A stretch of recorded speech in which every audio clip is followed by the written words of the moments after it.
اس مرتبہ میں نے غور سے دیکھا. دروازے کے پاس ادجلے ٹائروں کے ٹکڑے اور راکھ نظر آئی. صورتحال کا اندازہ لگانا میرے لیے مشکل نہیں تھا. مینار کا آہنی دروازہ واقعی بہت مضبوط تھا. اس میں ہضمی قفل لگا ہوا تھا. قفل کی قریباً 6 انچ لمبی چابی دروازے میں اندر کی طرف موجود تھی. کل سے پہر سے بخشو اس مینار نما عمارت میں موجود تھا. حضرت گرو کے چیلوں نے مینار کے گرد گھیرا ڈال رکھا تھا اور مقفل دروازہ کھولنے کی کوشش کر رہے تھے. اس کوشش میں مسلسل ناکامی کے بعد انہوں نے کسی قفل ساز کی خدمات حاصل کرنے کا فیصلہ کیا تھا. اس فیصلے کے نتیجے میں حضرت گرو نے قریبی بستی میں راجو نامی لاک ماسٹر کو بلا بھیجا تھا. مگر پھر ہوا یہ تھا کہ لاک ماسٹر کے پہنچنے سے پہلے ہی چیلوں کے دماغ میں ایک اور ترکیب آ گئی. انہوں نے آہنی دروازے کی نچلی درز سے جلتے ہوئے ٹائر اور پرانے کپڑے اندر پہنچانے شروع کر دیے. مینار کے تنگ و تاریک زینوں میں دھواں بھرنا شروع ہو گیا. آخر نتیجہ وہی نکلا جو حضرت گرو کے چیلے چاہتے تھے. بخشو کا دم گھٹنے لگا اور وہ کھانستا اور چیختا ہوا مینار نما عمارت سے باہر نکل آیا. چیلے تیار کھڑے تھے. انہوں نے چاروں طرف سے بخشو کو دبوچ لیا اور بے بس کر کے اوپر لے گئے.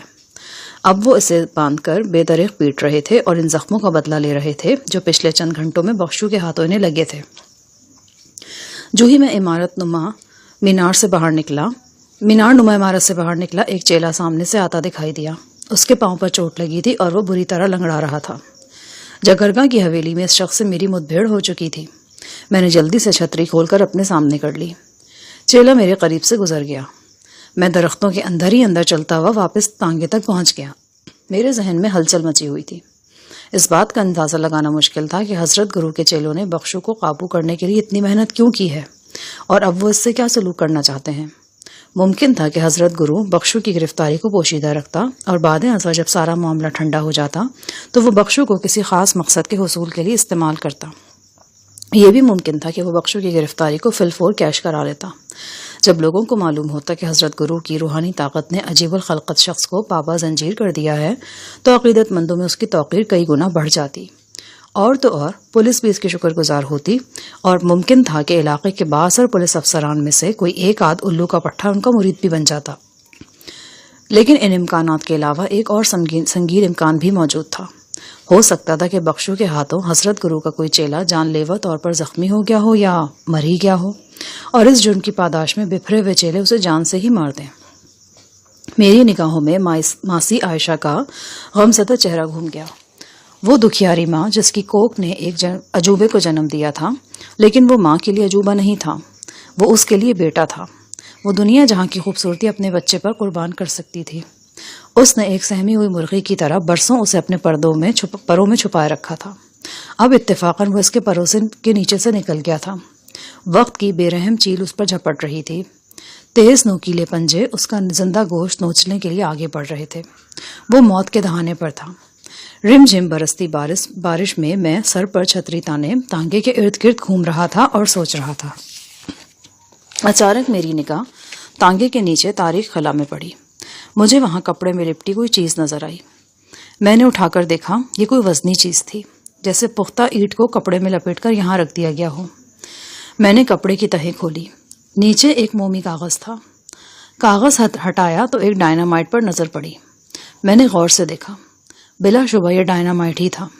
قریباً 9 انچ لمبی 5-6 اسٹکس تھی جنہیں ڈوری سے باندھ کر فیتے سے منسلک کر دیا گیا تھا. اس تانگے میں ان ڈائنامائٹس اسٹک کی موجودگی ناقابل فہم نہیں تھی. پچھلے چند گھنٹوں سے حضرت گرو کے چیلے مینار کا آہنی دروازہ کھولنے کی کوشش کر رہے تھے. شاید یہ ڈائنامائٹ بھی اسی سلسلے میں یہاں پڑا تھا. چیلوں نے سوچا ہوگا کہ شاید کسی موقع پر اس کی ضرورت پڑ جائے. ڈائنامائٹ ہاتھ پہ لیتے ہی میرے ذہن میں ایک نئی بات آئی. میں نے ڈائنامائٹ کو پھر سے پولیتھین میں لپیٹا اور کپڑے میں لپیٹ کر اپنی برساتی کی تول طویل جیب میں ڈال لیا. چند ہی لمحے بعد میں واپس تیزی سے مینار کی طرف جا رہا تھا. مینار کے ارد گرد بدستور ہلچل مچی تھی. حضرت گرو کے چیلے یہاں وہاں کھڑے تھے. مینار کے بالائی حصے سے چیخو پکار اور گالی گلوچ کی مدھم آوازیں آ رہی تھیں. میں تیز قدموں سے مینار میں داخل ہوا اور زینوں کے قریب پہنچتے ہی میں نے ڈائنامائٹ کی اسٹکس نکالی. پولیتھین پھاڑ کر ڈائنامائٹ کا بارودی فتیلہ ننگا کیا اور لائٹر جلا کر فتیلے کو آگ دکھا دی. یہ عمل بمشکل 4-5 سیکنڈ میں مکمل ہو گیا. کوئی شخص تیزی سے زینے اترتا نیچے آ رہا تھا. اس سے بیشتر کہ وہ مجھے دیکھ پاتا، میں نے سلگتا ہوا ڈائنامائٹ سیڑھیوں کے نیچے تاریک خلا میں پھینک دیا۔ اس کے بعد میں دو زینے پھلانگتا اوپر اس گول کمرے میں پہنچ گیا جہاں حضرت گرو کے چیلے عجیب الخلقت بخشو کو مار پیٹ رہے تھے۔ جو ہی میں نے دہلیز پر پاؤں رکھا، ایک لرزہ خیز دھماکے سے در و دیوار لرز اٹھے۔ قریباً 2 کلو وزنی ڈائنامائٹ نے کام کر دکھایا تھا۔ چند لمحے کے لیے تو کمرے میں موجود ہر شخص مبہوت رہ گیا، منہ کھلے ہوئے تھے اور آنکھیں پھٹی ہوئی تھی۔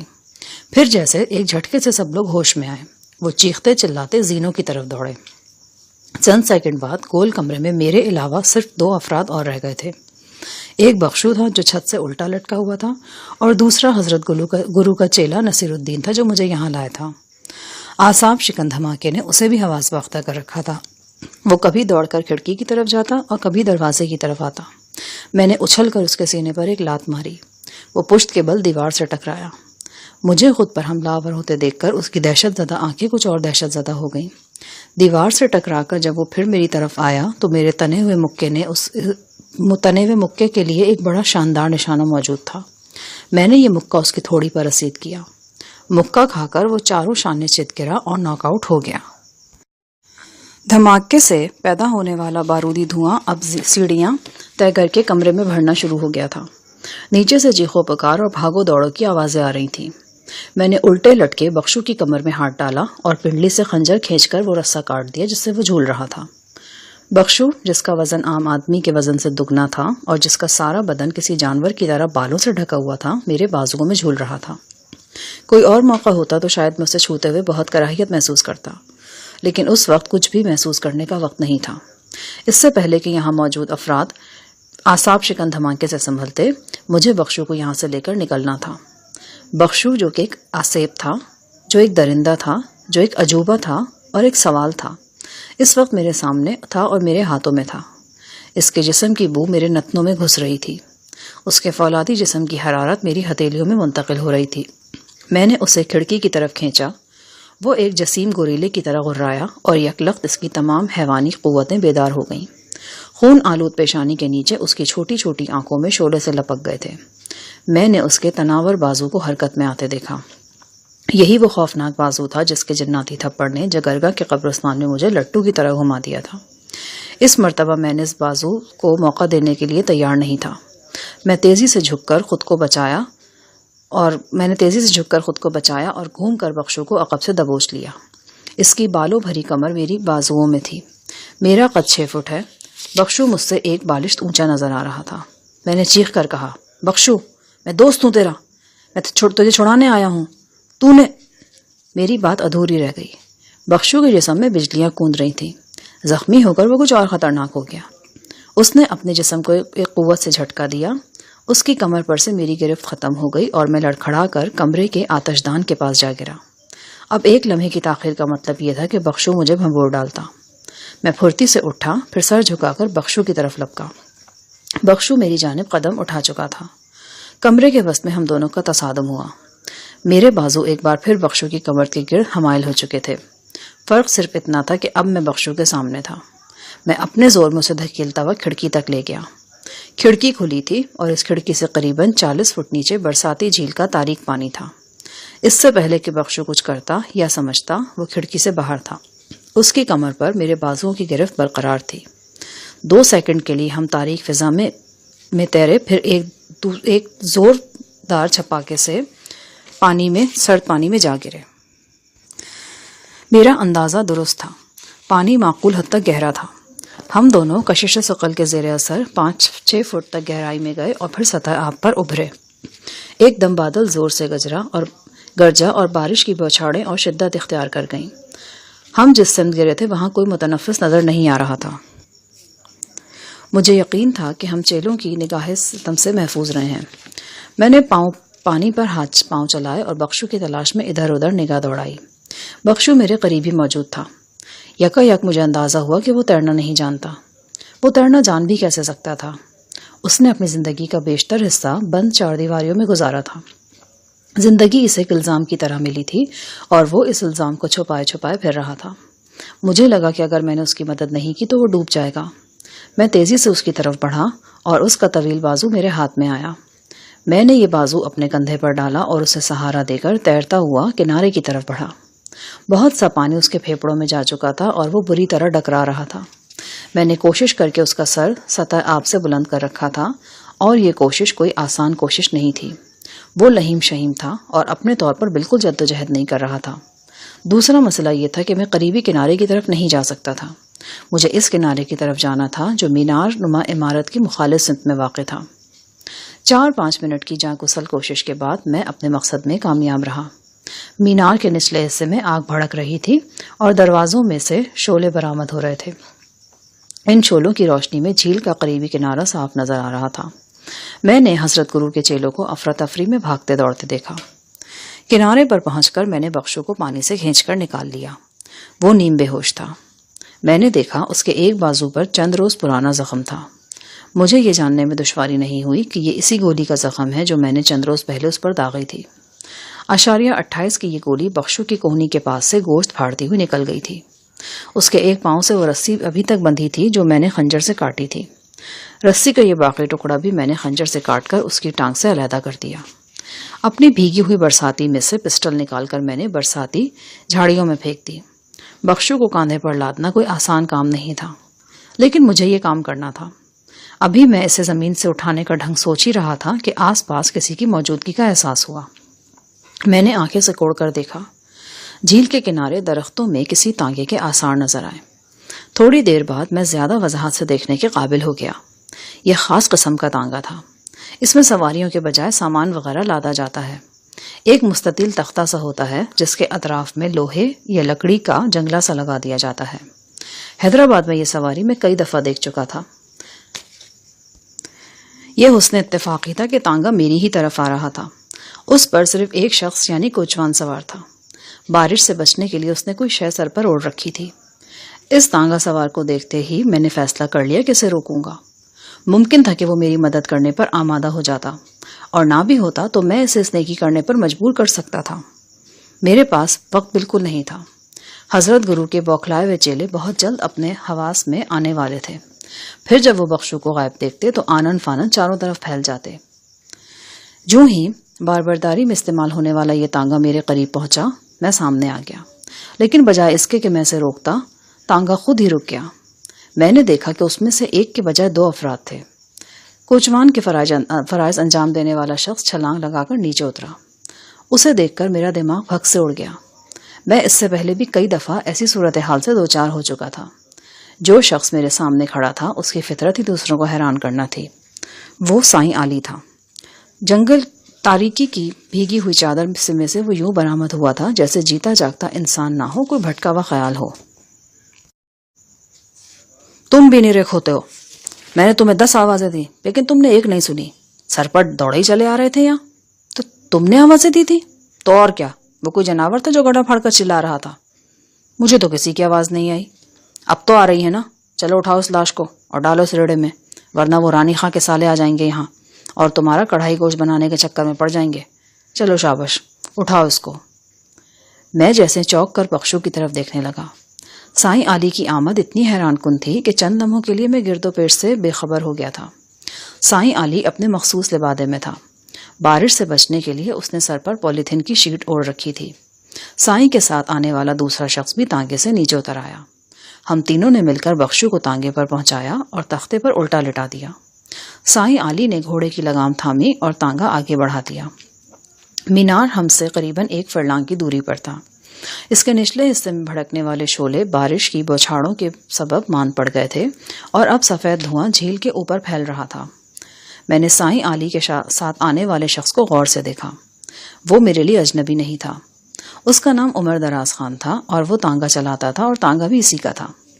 جگرگا اور مزار شریف کے درمیان سفر کرتے ہوئے 2-3 دفعہ اس سے ملاقات ہو چکی تھی۔ وہ فوج میں سپاہی بھی رہ چکا تھا۔ بہت ہنسمکھ اور ملنسار تھا۔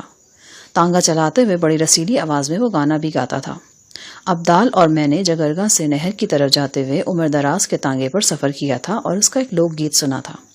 اس گیت میں گاؤں کے ان نوجوانوں کا ذکر تھا جو شادی کے انتظار میں ہوتے ہیں۔ وہ چوپال میں بیٹھ کر خفیہ سرگوشیاں کرتے ہیں، کبھی ایک دم زور زور سے ہنسنے لگتے ہیں اور کبھی ان کے چہروں پر شرماہٹ ابھر آتی ہے، پھر جب لڑکیاں پنگھٹ پر جانے کے لیے ان کے قریب سے گزرتی ہیں تو وہ انہیں دکھانے کے لیے ایک دوسرے سے بغل گیر ہوتے ہیں، ایک دوسرے کے کھردرے رخساروں کے بوسے لیتے ہیں اور کشتی کرنے لگتے ہیں۔ عمر دراز ایسا گیت بہت لہک لہک کر گاتا تھا، شاید اس لیے کہ اس کی اپنی بھی شادی نہیں ہوئی تھی۔ وہ 40 سال کا ہونے والا تھا، لیکن ابھی تک اس کے پاس اتنے پیسے نہیں تھے کہ وہ شادی کا بوجھ اٹھا سکے۔ اب وہ شاید شادی کے بارے میں سوچنا ہی چھوڑ چکا تھا، اور یہ حالات اکیلے عمر دراز ہی کے نہیں تھے۔ انگنت ایسے لوگ ہوتے ہیں جو اپنی تنگ دستی کے باعث عمر بھر محروم النساء رہتے ہیں۔ تانگا یا ریڑھا جو کچھ بھی تھا ہچکولے کھاتا آگے بڑھنے لگا۔ میں نے فرسٹ ایڈ کے اصول کے مطابق بخشو کے پیٹ سے پانی نکالنا شروع کر دیا۔ اس کی سانس بحال ہو چکی تھی۔ میں نے سائیں علی سے پوچھا، کدھر جا رہے ہو؟ موت کی طرف۔ زندگی دراصل موت ہی کی طرف سفر کرنے کا نام ہے۔ ہم سب موت ہی کی طرف جا رہے ہیں۔ بھائی میں ابھی کی بات کر رہا ہوں، ابھی کہاں جا رہے ہو؟ اچھا، میں سمجھا شاید تم دنیا کی بے ثباتی پر غور کر رہے ہو۔ میں تمہاری طرح سڑی نہیں ہوں کہ اس طوفانی رات میں اس تانگے پر بیٹھ کر ایسے مسئلوں پر غور کروں۔ ویسے بائی دا وے تم ٹپکے کہاں سے ہو؟ تم نے پھر فلسفیانہ بات کر دی۔ میں وہیں سے ٹپکا ہوں جہاں سے دنیا کا ہر زیرو ٹپکتا ہے، جہاں سے بادشاہ ٹپکے، فقیر ٹپکے، جہاں سے عقلمند ٹپکے، بے وقوف ٹپکے، جہاں سے عاشق قاتل ٹپکے، مقتول ٹپکے، جہاں سے عاشق ٹپکے، معشوق ٹپکے۔ معشوق کا لفظ جب بھی بولتا ہوں پتہ نہیں کیوں مجھے سروج یاد آ جاتی ہے۔ وہ بڑی پیاری اور نیک معشوق ہے۔ کبھی کبھی تو مجھے لگتا ہے کہ اللہ نے اسے تمہارے ہی لیے دنیا میں ٹپکایا ہے، یا پھر تم اس کے لیے ٹپکائے گئے ہو۔ سوچو کتنی بڑی دنیا ہے اور کب سے قائم ہے۔ تم دونوں کسی زمانے میں اور کسی جگہ بھی تو علیحدہ علیحدہ ٹپک سکتے تھے، اگر نہیں ٹپکے تو۔ سائیں علی کی بات ادھوری رہ گئی اور اس کے منہ سے اوہ اوہ کی آوازیں نکل گئیں۔ گھوڑا پھسل کر ایک ڈھلان پر لڑکتے لڑکتے بچا تھا۔ میں نے کہا، بہتر ہے کہ تم تانگا چلانے پر توجہ دو، یہ نہ ہو کہ یہ سفر واقعی موت کی طرف سفر بن جائے۔ ہا ہا ہا، موت سے ڈرتے ہو؟ میں جس استاد جہانی کو جانتا ہوں وہ موت سے نہیں ڈرتا، وہ تو میرا شفیع محمد ہے۔ شفیع محمد کو جانتے ہو تم؟ سائیں علی نے آخری الفاظ گہری سنجیدگی سے کہے تھے۔ میں نے کوئی جواب نہیں دیا۔ شفیع محمد ایک جن تھا، بڑا جوان اور دلیر۔ 100 جنوں میں کھڑا ہوتا تو سب سے جدا نظر آتا تھا۔ آواز بھی بڑی خوبصورت تھی، سمجھو جنوں کا مہدی حسن تھا۔ ایک پری پر عاشق ہو گیا تھا، بس اسی عشق نے شفیع محمد کی زندگی تباہ کر دی۔ لیکن ہماری زندگی کیوں تباہ کر رہے ہو؟ میں نے گھوڑے کی لگام پر جھپٹتے ہوئے کہا۔ گھوڑا جو سیدھا ایک جوہر کی طرف جا رہا تھا پھر راہ راست پر آ گیا۔ بخشو کی حالت اب ٹھیک ہو گئی تھی۔ مجھے خطرہ پیدا ہوا کہ کہیں وہ پھر سے دھما چوکڑی شروع نہ کر دے۔ میں نے بخشو کی شلوار سے اظہار بند نکال کر شلوار کو دھوتی کی طرح کمر پر کس دیا اور اظہار بند سے اس کے تینوں ہاتھ مضبوطی سے جکڑ دیے۔ پاؤں جکڑنے کے لیے میں نے ایک پرانا کپڑا استعمال کیا۔ سائیں علی بخشو کی خاموشی سے یہ کارروائی دیکھتا رہا۔ اس نے ایک بار بھی بخشو کی خوفناک جسمانی ساخت اور شکل و صورت پر حیرت کا اظہار نہیں کیا۔ ایسا لگا جیسے وہ پہلے سے سب کچھ جانتا تھا۔ میں نے اب سائیں علی کے رویے پر حیران ہونا چھوڑ دیا تھا۔ اس کی کوئی بھی بات اب مجھے انوکھی نہیں لگتی تھی۔ گھوڑا اپنے راستے پر چلتا رہا اور سائیں علی کی زبان اپنے راستے پر چلتی رہی۔ میں نے سائیں کو بتا دیا تھا کہ میں کہاں جانا چاہتا ہوں۔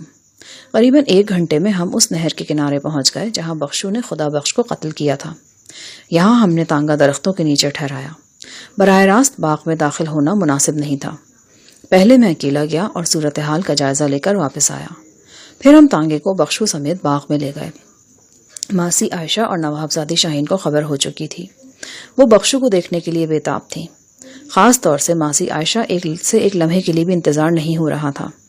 وہ بے قرار ہو کر تانگے پر چڑھ گئی اور بخشو کے اوپر گر کر اس سے لپٹ گئی۔ بیٹے سے اس کا ملاپ دیدنی اور رقت آمیز تھا۔ پھر اس کی نگاہ بخشو کے جسم کی چوٹوں پر پڑی۔ وہ رونے لگی اور ان سنگ دلوں کو بد دعائیں دینے لگی جنہوں نے اس کے لال کو اتنی بری طرح سے مارا پیٹا تھا۔ اس نے جلدی جلدی بخشو کے ہاتھ پاؤں کی بندشیں کھولنی شروع کر دی۔ میں نے بھی اس کا ساتھ دیا۔ چند ہی لمحے بعد بخشو آزاد تھا۔ وہ کسی بچے کی طرح اپنی ماں سے لپٹ گیا۔ اس کے حلق سے عجیب و غریب آوازیں نکل رہی تھیں۔ ہمیں اندازہ ہوا کہ وہ رو رہا ہے۔ ماسی عائشہ اسے سینے سے لپٹا رہی تھی، اس کا منہ چوم رہی تھی اور بلائیں لے رہی تھی۔ یہ منظر دیکھنے کے قابل تھا۔ ایک کریہ منظر شخص جس کی طرف کسی کو دیکھنا گوارا نہیں تھا، اپنی ماں کی آنکھ کا تارا اور اس کے دل کا ٹکڑا تھا۔